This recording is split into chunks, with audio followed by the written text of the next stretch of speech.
There are buildings that seem to hold on to bad memories. They have a weight to them, a presence you can feel in the air. The Cecil Hotel in downtown Los Angeles is one of those places. For decades, its name has been tied to stories of darkness, of violence, of people who simply checked out of life within its walls. It stands like a monument to the city's rougher edges, a place where the desperate and the transient have often found their final stop. In the winter of 2013, this hotel added another name to its long, sad history. Her name was Elisa, and she was a young student from Canada. She walked through its doors looking for adventure, and found a mystery that the world is still trying to solve. The story starts simply enough: a young woman on a trip exploring the west coast of the United States on her own. On January 31st, 2013, she vanished without a trace. There was no note, no sign of a struggle, and no one saw her leave. It was as if the hotel itself had swallowed her whole.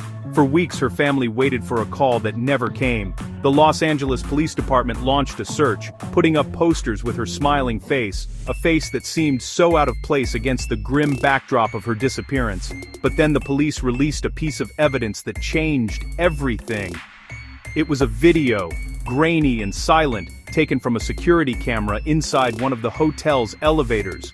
The footage was just under 4 minutes long, but it was enough to captivate and disturb millions of people around the world. It didn't show a crime or an attacker, it just showed Elisa, alone, behaving in a way that no one could quite explain. The Cecil Hotel became the center of a storm of speculation. Every floor, every hallway, and every shadow seemed to hold a potential clue. The building's history was dug up and examined, revealing a pattern of death and despair that was almost unbelievable. People became amateur detectives, dissecting the elevator video frame by frame, trying to find an answer to the question that hung over everything: what happened to Elisa Lam? The sense of dread that had always clung to the hotel grew stronger. It felt like the walls themselves knew the secret, but they weren't talking. Her story had become the Cecil's newest and most chilling ghost story. With the investigation stalled and no new leads, the LAPD made a decision, on February 13, 2013, that would turn the case into a viral phenomenon. They released a security video to the public, hoping someone might recognize something that could help. The footage is silent, time-stamped, and has a strange, dreamlike quality. It shows Elisa Lam entering the elevator alone.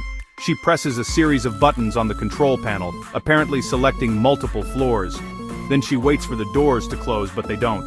Elisa, still waiting, peeks her head out of the elevator, looking quickly to the left and then to the right, as if checking for someone in the hallway.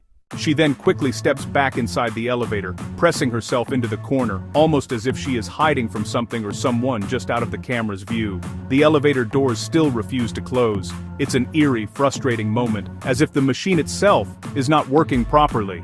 After a few more seconds, she steps out of the elevator and into the hallway. She stands just outside the doors, and her movements become even more bizarre.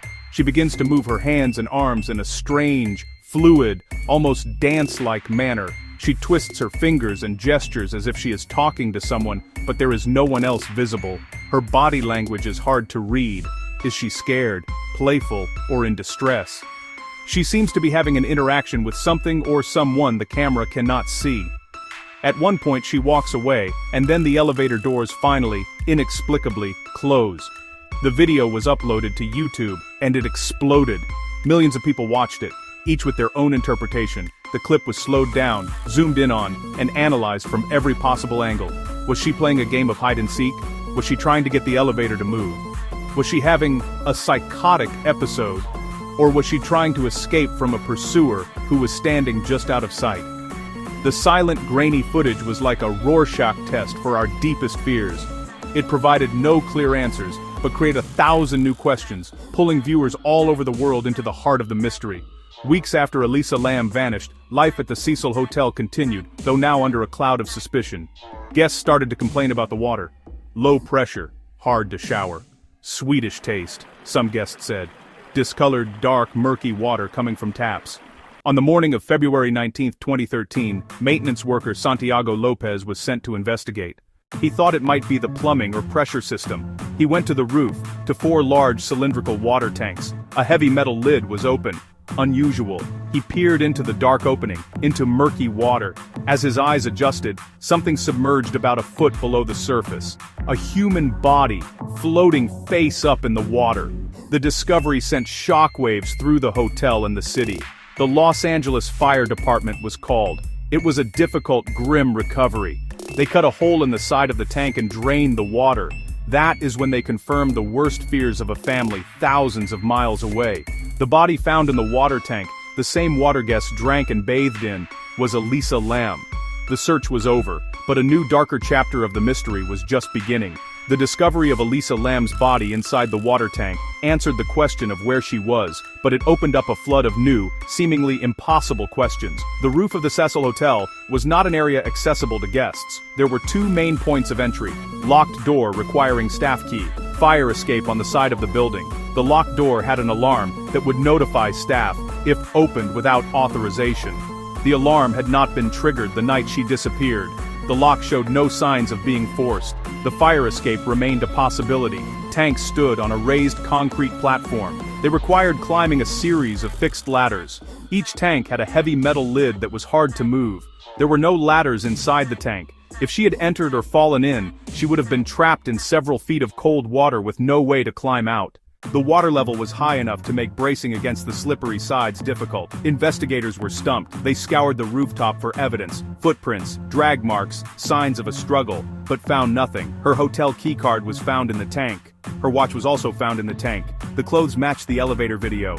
Toxicology reports would add more layers. The official autopsy would add more layers. But the physical scene itself presented a paradox. It looked like an impossible accident, but lacked clear evidence of a crime. The facts just didn't seem to add up. In the absence of clear answers, theories about what happened to Elisa Lam began to multiply, ranging from the logical to the outlandish. The most widely accepted and officially supported theory centers on her mental health. Elisa had a documented history of bipolar disorder, and her family confirmed she was on a regimen of several medications to manage it. The autopsy report noted that the toxicology screen found substances consistent with her prescriptions, but some have speculated that she might not have been taking her medication properly, or that the levels in her system were too low to be effective. This theory suggests that Elisa may have experienced a severe manic or psychotic episode. In this state of mind, her strange behavior in the elevator, the hiding, the gesturing, could be seen as a symptom of paranoia or hallucination. Proponents of this theory believe she may have felt she was being followed and fled to the roof to hide. In her confused state, she might have seen the water tank as a place of safety, climbed in to conceal herself, and then been unable to get out, ultimately drowning by accident.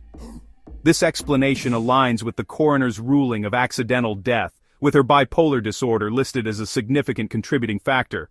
However, many people are not satisfied with the accident theory, pointing to the physical obstacles as evidence of foul play. This theory posits that Elisa was murdered, and her body was placed in the tank to hide the crime. Others, leaning into the hotel's haunted reputation, have suggested a supernatural explanation. After months of investigation and intense public scrutiny, the Los Angeles County Department of Medical Examiner Coroner released its final report in June 2013. The official cause of death was listed as accidental drowning. The report also noted that bipolar disorder was a significant condition that contributed to her death. The toxicology screening found no signs of illegal drugs. The toxicology screening found no signs of alcohol in her system. The substances that were present were related to her prescription medications, though the report did not specify whether the levels were therapeutic. With this ruling, the LAPD officially closed the case, concluding that no foul play had occurred. The official narrative is that Elisa Lam, likely experiencing a mental health crisis, made her way to the roof, climbed into the water tank on her own, and tragically drowned. The police suggested that she could have accessed the roof via the fire escape, and that it was possible for her to have lifted the tank lid herself. They concluded that once she was in the water, the lid may have fallen shut behind her, or she may have been too disoriented and weakened by the cold water to push it open or call for help. For the authorities, this was the most logical explanation that fit the available evidence, especially the lack of any signs of an assault. Despite this official conclusion, many people, including independent investigators and a legion of online sleuths, remain unconvinced. How could a young woman, not known for her physical strength, have lifted a heavy, cumbersome metal lid by herself? Why was the roof alarm not triggered? How did she get into the tank without anyone seeing or hearing anything? The autopsy report itself was also questioned. It was initially released with parts redacted, fueling suspicion. It did not definitively state how she got into the tank. The family of Elisa Lamb also expressed their doubts and filed a wrongful death lawsuit against the Cecil Hotel. They argued the hotel was negligent for failing to secure the rooftop and the water tanks. They contended that the hotel had a duty to make such obviously dangerous areas inaccessible to guests. However, the lawsuit was ultimately dismissed. A judge ruled that the hotel could not have reasonably foreseen that a guest would climb into one of its water tanks.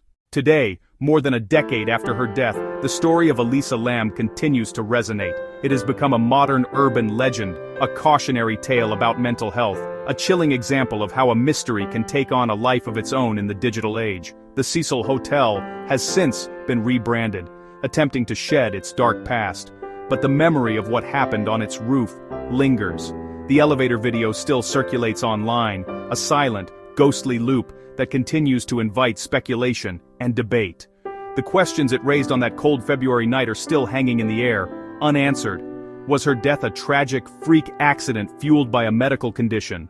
Or was there a human monster involved, someone who knew the hotel's secrets and got away with murder? Could the building itself, with its history of sorrow and violence, have played a role? We are left with a collection of unsettling facts that don't quite fit together. The official report provides a conclusion, but for many, it doesn't provide closure.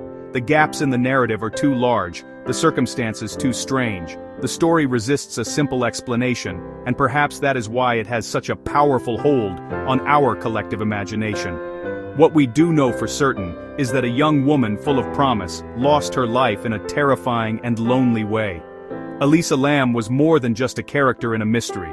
She was a daughter, a student, and a traveler with dreams and fears, much like anyone else.